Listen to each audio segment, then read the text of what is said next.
Hello YouTube. This video is about replacing this temporary fuel line that I've been using since we started this series with something that's a little more acceptable to a tractor inspector. We'll basically follow NHRA rules as far as the routing of the line goes, and I'll talk about specifics of their rules as we do the fuel system. We'll disconnect the temporary fuel line from the carburetor and to minimize the spilling of gasoline from the lines in the carburetor.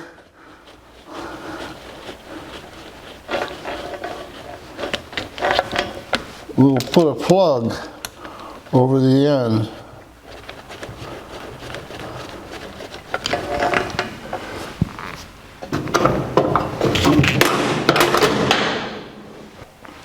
And now what we're going to do is let the fuel pump empty the fuel system for us so that we can work on it.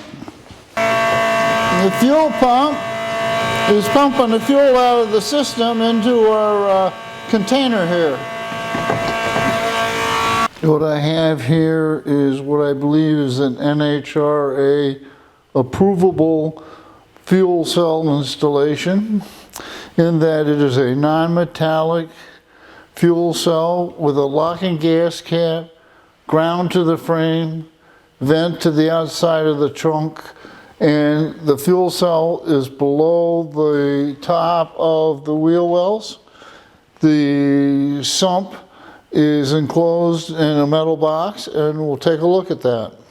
We're looking at the bottom of the trunk, and this is the shielding that is protecting the bottom of our non-metallic fuel cell. At the back of the fuel cell there are two ports. One port is obviously feeding our fuel pump, and the other port is not being used right now, but we're going to use it. We're going to have to run a line from here to the front, and that's because we're going to use a bypass regulator. So let's talk about bypass regulators for a minute. This is a bypass pressure regulator, and that means it has to have three different lines going into it. One is the pressure line from the fuel pump, one is the return line to the fuel tank, and one is the supply line to the carburetor. The point of the pressure regulator is to supply the carburetor with the manufacturer's suggested pressure for their floats. That way you don't overpower the floats, and anything that's in excess of the pressure that they want is sent back to the fuel tank. That means we have to have two lines going back and forth to the fuel tank. So that means there has to be two ports that we have to have plumbed in the fuel tank. This is the top of the fuel tank, and this is the vent that goes outside of the trunk. And this is an extra port on top of the tank. And what we could do is take our return and put it here. But there's a school of thought that says if you pour gasoline into the top of your tank, into the fluid that's in the tank, you'll cause disturbance and air bubbles. And there is a second option. What we have here is a port that feeds the fuel pump and an empty port. And we can return our fuel to this empty port, and that means we're not pouring the fuel into the top of the tank creating air bubbles. We're just injecting it into the bottom of the tank.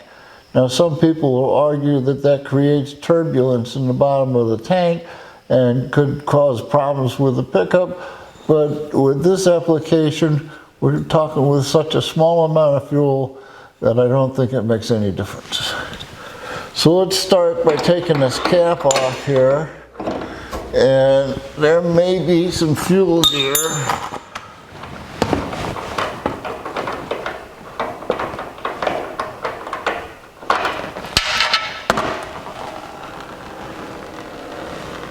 And we'll let that drain out. We need a 90-degree fitting to come out of the bottom of that tank and clear the frame. So let's put this 90-degree fitting on this hose. We want a nice square cut on the end of our hose. That's probably the most important part of this process. And I start by cutting a length of tape, the length that I think is going to take to do one wrap around the hose, and I wrap it very tightly. And that's a little more, that's like a wrap and a half. And hopefully that keeps some of this fraying from happening. The best way I've found to cut this hose is with a cutoff wheel.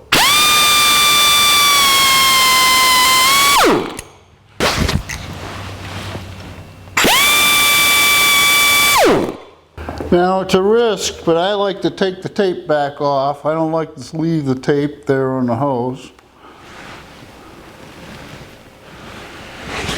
And we got a nice clean cut all the way around. It's nice and square. We take the nut of the hose connector off of our 90-degree connector, and there's ribs on the inside. It's not threaded, it's just ribbed. And what we want to do is get this nut on here without having any ends fray. And push it on.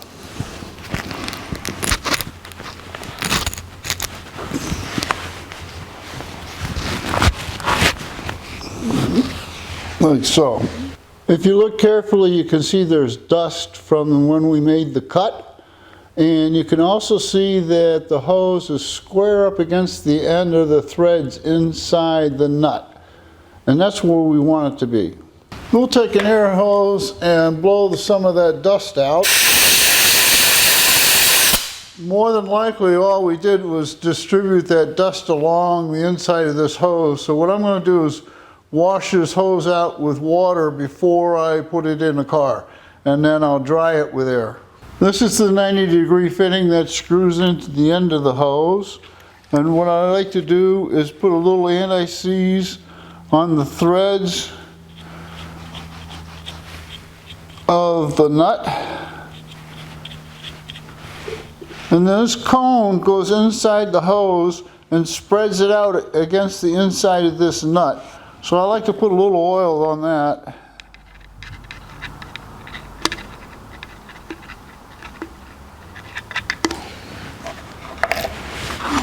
This owl I take and I put a little oil on it, and I slide it into the hose, and that expands the hose to the inside of that nut and makes it easier to screw the fitting in. And now with our prepared fitting, we'll screw it in.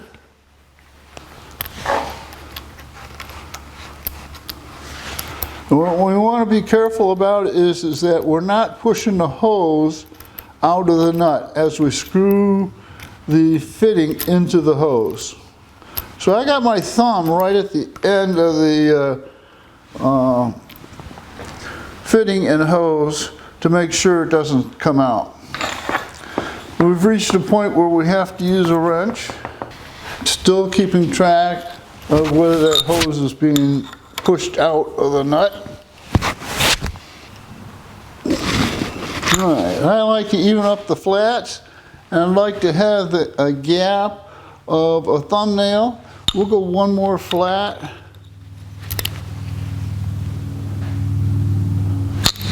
That just makes the fitting look good, and the end still turns.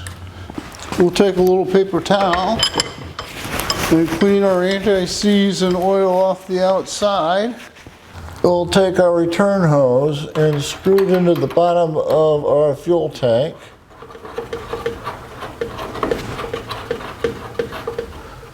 And then what I'm going to do is I'm going to put a fuel line separator right here so that we can bypass the fuel pump and fuel filter. And then I'll keep our lines neat. Let's tighten up the line coming out of the fuel tank. We need to remove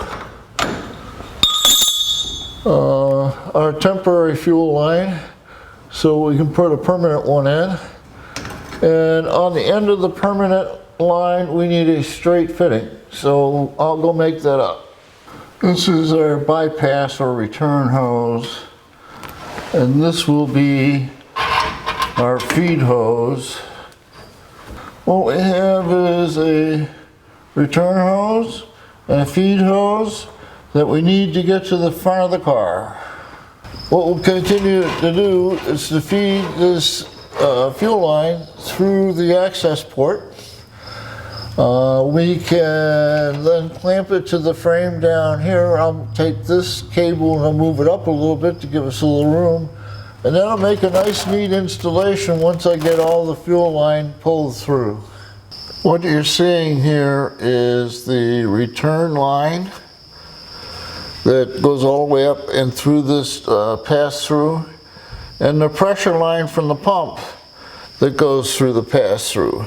So the only thing different that I'm going to do here that you may or may not get to see is I have some standoffs coming that bolt to the frame and then clamp to 8N hoses. And that'll make this nice and secure. I may have to move this cable up further in order to get that standoff in there. And what I'm going to do is run all these hoses all the way to I run into a problem up by the transmission cooler. Routing the hoses up to this point has not been a problem. These bypasses my son put in really make it easy. I have a transmission cooler that mounts right here. So we're going to have to take one line above, one line below, and to get around the cooler. We continue to move forward and route our fuel lines through these bypasses until we get to this point right here. The fuel line passes through another pass-through and immediately into a pipe. So let's talk about this pipe. Rules from the NHRA rule book, section 21, page 5, general regulation.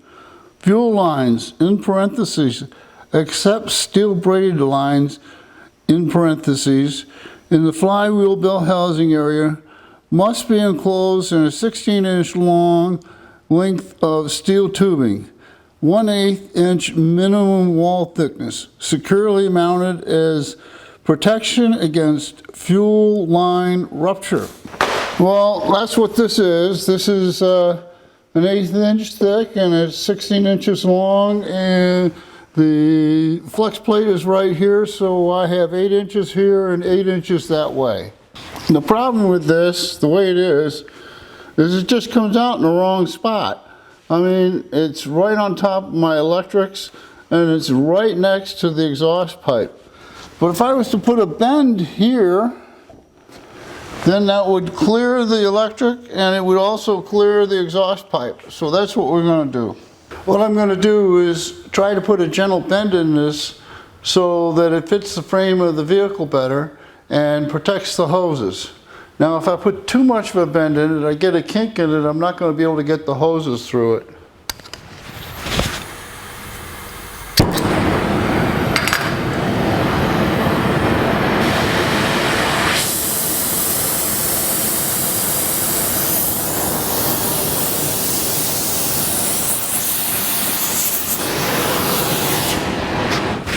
Let's see what we got. Nothing. Okay.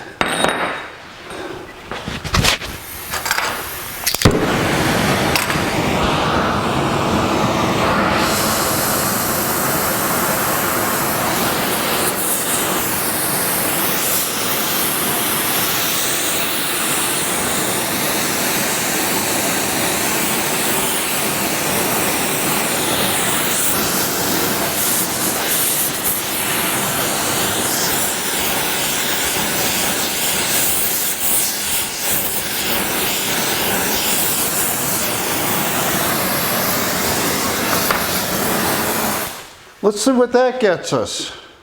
Got a little bit of a kink in it, but the hose probably will still go through. This is what it looks like with our bend in it. I like it. It does run close to the exhaust, but there's continuous flow in the lines, so I'm not worried about heating the fuel up. And with the angle that's coming up from the frame, it's going to run to the firewall just nice.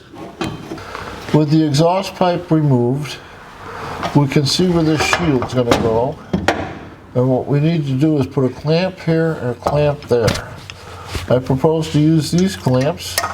I'll put one clamp there, and I'll take and put the other clamp up here, but I have to cut the top off because it won't clear the body. So let's get started doing that.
We have two clamps on there, and it's pretty tight. It wants to move a little bit.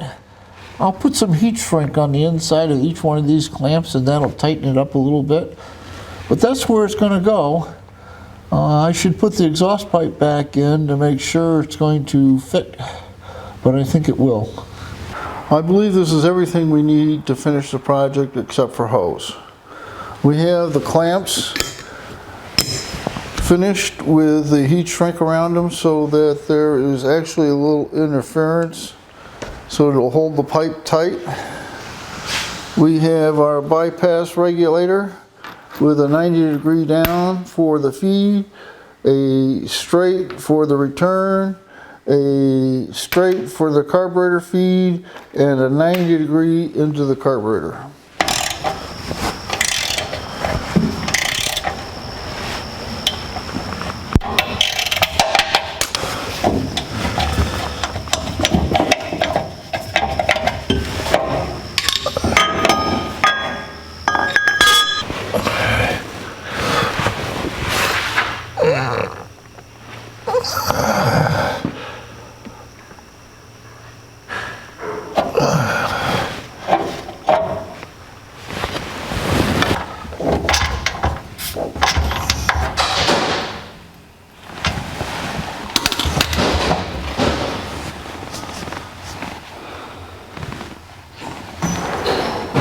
Now it's firmly in place, doesn't move at all.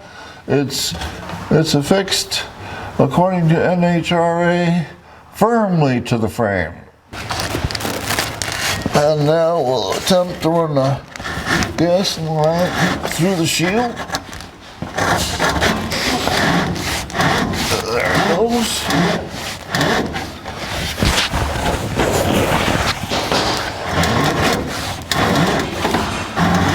Now we should put the exhaust back so we can see what the clearance is like.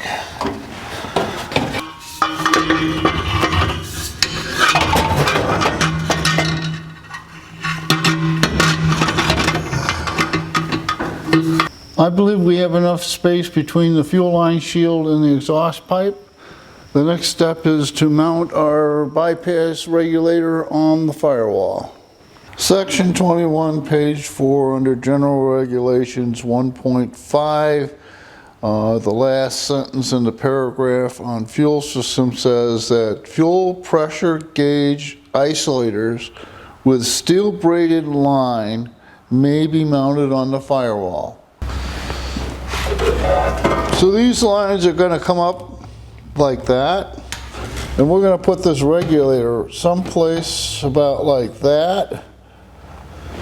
We want it high enough so that the line can go to the carburetor and have a little bend in it so that when the motor rocks there's a slack in the line.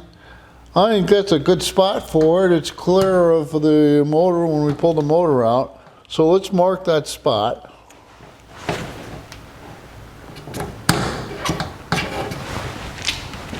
And we'll center punch it.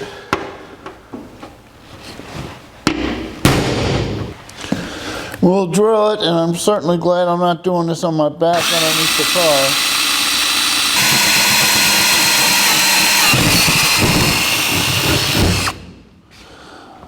The bolt fits nicely in the hole, and with the windshield out, I can reach around and put the nut on the back side of the bolt, and that works great so long as the windshield is out, but that's not always going to be the case. I think what I'm going to do is take the welder and weld the nut to the firewall, and that way all I have to do is screw the bolt into the nut anytime I want to take that regulator off. Let's see if we can weld this nut to the firewall.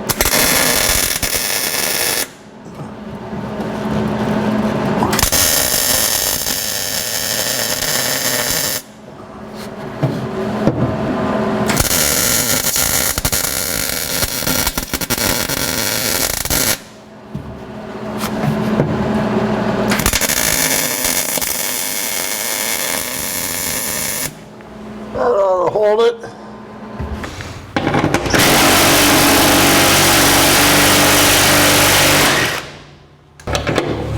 Now we can bolt the regulator in. Like so. Before I start thinking about cutting lines here, and I don't know which line is which anymore, I want to go back through the fuel system to make sure all the lines have the right amount of slack in them. This looks okay. I have to move this cable up. The standoffs haven't come, so what I'm going to do is put in place separators until the standoffs come. Based on what I've read, that's about where it goes. I do have to move this battery cable up, and I will do that when the standoffs come because I don't want to have to move it twice. So this is a long stretch of line without any support. So I'm going to have to do the same thing again here. I'm going to have to put a standoff right there, and I'll have to move this battery cable a little bit. That looks good enough for us to at least test the system and to cut the lines to the right length for our fuel regulator. We'll put another separator right here to act as a support. This section looks good enough for testing, and I don't think we need a support between that pass-through and this pass-through here. And this section looks good. So we can now cut our lines to length. With our fuel pressure regulator bolted to the firewall, we're ready to run our lines. Well, which line is which? I believe this is the feed line, but I'm not sure, and I'm not going to plumb it if I'm not sure. So what I've done is I've stuffed each end of the hose with some paper towel, and I'm going to go put some air in the feed line, and whichever one pops is our feed line. Here we go. So this in fact is our feed line, and we're going to plumb that one first.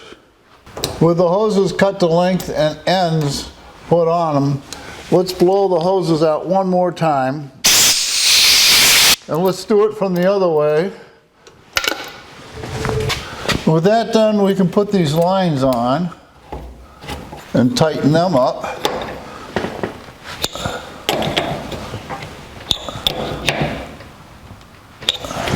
We're down to our last line.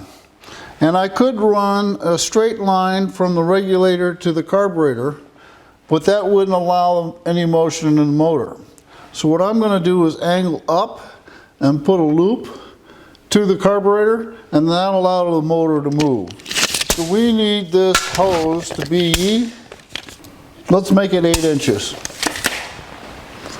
This is the final hose to the puzzle. But I'm not going to put that on right away.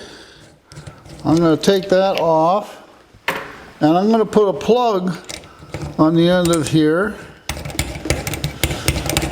and run the pump. And what's going to happen is it's going to pump pressure to here. It'll see whatever pressure it wants to see, and it will send everything back to the tank. By sending everything back to the tank, it'll go into the tank, and then it has to go through the filter. So any of the particulates that are still in the line will end up in the fuel filter. So let's put that plan of action into action. We'll put some fuel in the tank, turn power onto the car, and turn our fuel pump on.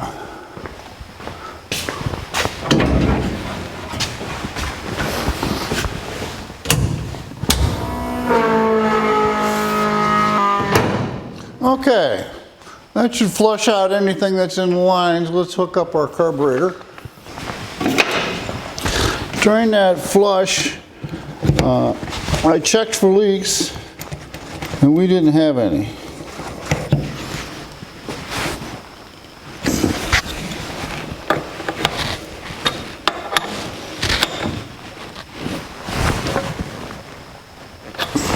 Okay.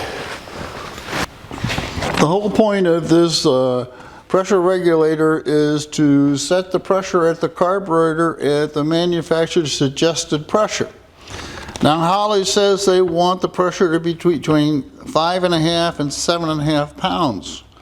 Summit Racing wants 5 to 7. Autolite wants 4.5 to 6.5. So Quadrajet wants 4 to 5. This wants to be between 5.5 and 7.5 pounds. So let's see if we can set that. Okay, so let's put it at 6. You see, as I turn it down, the pressure goes down. We turn it up, and we'll go to 6. Right there. And we'll set the jam nut. Let's start it up and see what happens to the pressure.